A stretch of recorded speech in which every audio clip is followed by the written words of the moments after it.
Assalamualaikum warahmatullahi wabarakatuh. Salam sejahtera dan salam bicara buku terus ke jiwa. Nama saya Naura Sofia binti Muhammad Kamarul Uzni dan saya berumur 11 tahun. Saya menuntut ilmu di Sekolah Kebahasaan Tanjung Batu Temerloh Pahang. Kod sekolah saya ialah CBA 7156. Rasa gembira buka kepalang di hari yang indah ini apabila kita bersua kembali untuk saya membicarakan sebuah buku yang amat dekat di hati saya, iaitu Menjulang Bak Timu Cikgu. Buku ini diterbitkan oleh penerbitan Tinta Rasuah Sendirian Berhad pada tahun 2021. Diselenggarakan oleh Puan Hanazaki, seorang penulis dan pendidik tersohor.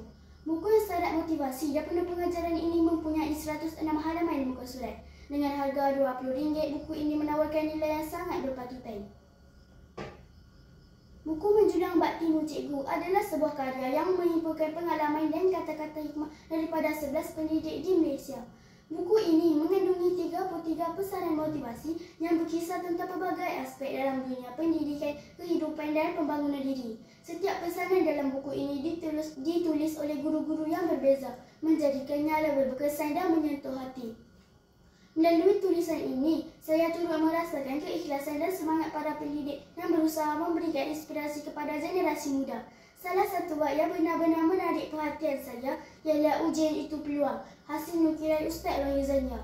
Dalam bab ini, beliau mengupas dengan penuh hikmah bahawa setiap ujian yang diberikan oleh Allah SWT bukanlah sekadar cabaran, tetapi tanda kasih sayang dan perhatiannya kepada hamba-hambanya. Buku ini membawa pembaca menyelami makna tersirat di sebalik ujian, menjadikannya sebagai peluang untuk memperkukuh ketahanan diri, meningkatkan kesabaran dan bermuhasabah. Penulisan ini membawa kesan yang besar kepada para pembaca dengan menekankan bahawa mereka yang diuji adalah insan-insan terpilih, kuat dan istimewa di sisi Allah. Malah, setiap ujian yang datang tidak pernah melebihi kemampuan seseorang kerana Allah Maha Adil dan Maha Mengetahui. Contoh yang kita dapat lihat pada masa ini ialah kisah adik Syahid. Biarpun dilahirkan tanpa lutut dan betis dan tidak mampu berjalan dengan sempurna, namun beliau menunjukkan semangat yang luar biasa untuk datang ke sekolah dan belajar bersama rakan-rakan sekelas. Ini jelas menunjukkan bahawa ujian yang diberi tidak mematahkan semangat kepada beliau. Ibarat mutiara kata yang perlu kita sematkan di hati dan minda, iaitu di mana ada kemahuan di situ ada jalan. Buku ini mempunyai kelebihan dari segi struktur bukunya. Antaranya ialah muka hadapan buku ini sangat menarik dan boleh memupuk minat pembaca untuk membacanya.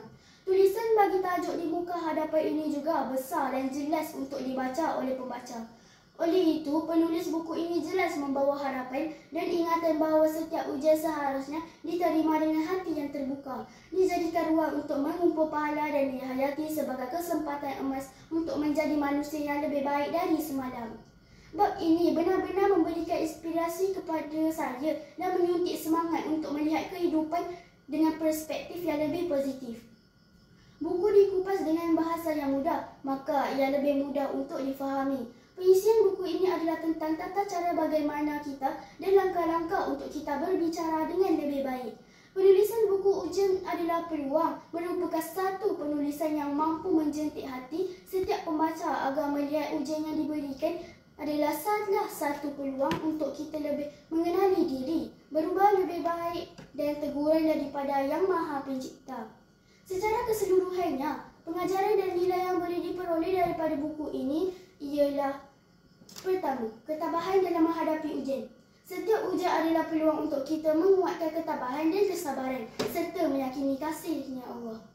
Kedua, keikhlasan dalam pendidikan. Kata-kata yang disampaikan oleh penulis menunjukkan betapa pentingnya keikhlasan dalam mendidik dan memimpin. Ketiga, peluang dan muhasabah diri. Ujian dan cabaran seharusnya diterima dan dijadikan ruang untuk memperbaiki diri dan menambah nilai kebaikan dalam kehidupan. Harapan saya kepada para pembaca agar dapat menjadikan buku ini sebagai bahan bacaan yang pasti memberi banyak didikan dan motivasi diri.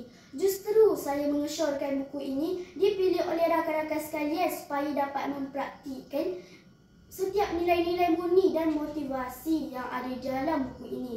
Buku ini sangat sesuai untuk pelajar, guru dan sesiapa sahaja yang ingin mendapatkan semangat positif dalam menghadapi cabaran hidup. Saya akhiri bicara buku hari ini dengan serangkap pantun.